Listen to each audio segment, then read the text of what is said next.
Coming after the break, learn how one professor fights homelessness by providing an opportunity in the community. And every other Thursday, they have a foot clinic where they wash people's feet and give them a pair of shoes so that they have proper footwear to get around.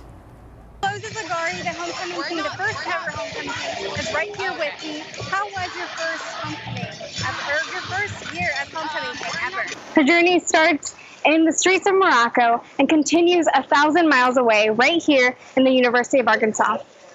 More than 3,000 homeless people live right here in Arkansas, and more than half of those are under the age of 18. One professor says he wants to get those people out of the woods and into a stable environment, creating a community of 20 tents where people can stay in. And what you see right now on your screen are the tents and what they would look like. People can stay for about 30 to 120 days, but he says each person is different, so it may depend. This housing does not come with a certain cost tied to it, but they do encourage people to at least give a little when staying. The professor says it's important to support these individuals as a community. The idea is to create a contained community that will offer residents up to 20 persons an individual micro-shelter unit. For this project is to present the new site plan in Fayetteville's Planning Commission. Live for UATV, I'm Wendy Echeverria. Her journey starts in the streets of Morocco and continues 1,000 miles away, right here in the University of Arkansas.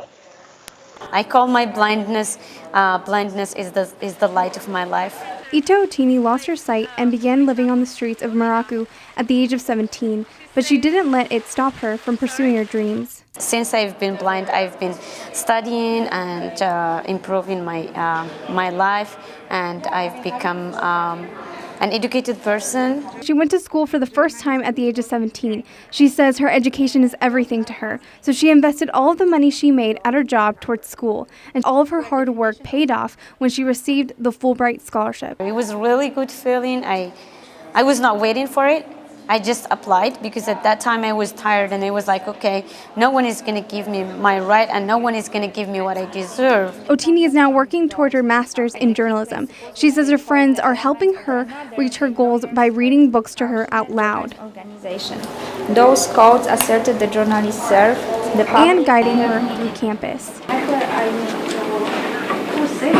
Otini says the university also turned some textbooks into audio versions. The accommodations are really based upon their individual needs and whatever barriers they're encountering. One official from the Center of Educational Access says they help students by pairing them up with note takers and asking professors for permission to record classes. Everyone here, wherever I want to ask help and I go and ask help, I never have someone to turn me down or say no.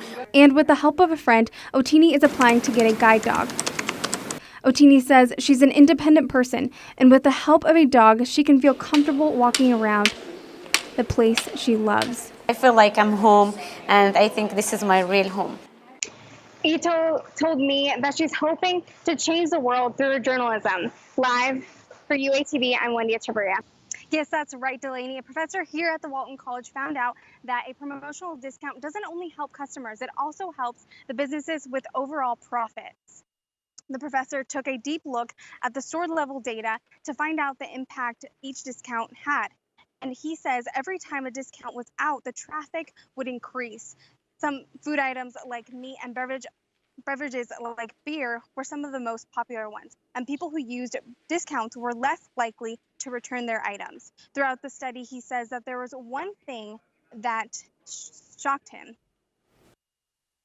What we found surprising was that when people were buying those items, they were buying only in smaller transactions. So they were not buying like with all the other regular basket items that they should be buying. I was able to go to a grocery store today and ask several people about these discounts. And several of them said that they usually go toward the stores that can give them discounts because all they want to do is save money. Live for UATV, I'm Wendy Echeverria. You know what this says? Believe in miracles. And that is exactly what one mother says her daughter is to her, a miracle. At 25 weeks of her pregnancy, doctors told Jamie Cook her baby could die because she had a hole in her heart and her brain wasn't forming correctly. Jamie says she requested prayers, and then things changed. The hole in her heart had closed, and they said we have no explanation why, but her brain looks fine now. Kellyanne was born with Apert syndrome, a craniofacial condition much like the boy in the Hollywood film Wonder. She went through 4 surgeries her first year and is expected to go through a dozen more. But this little one is a fighter. This is the story of your first sleep study and first surgery. You were such a brave girl. Kellyanne starts kindergarten next year. We have huge fears about Kellyanne going to school, and you never know. People aren't nice. But Jamie says she felt better when some faculty members reached out to tell her about an idea they had, which involved Kellyanne.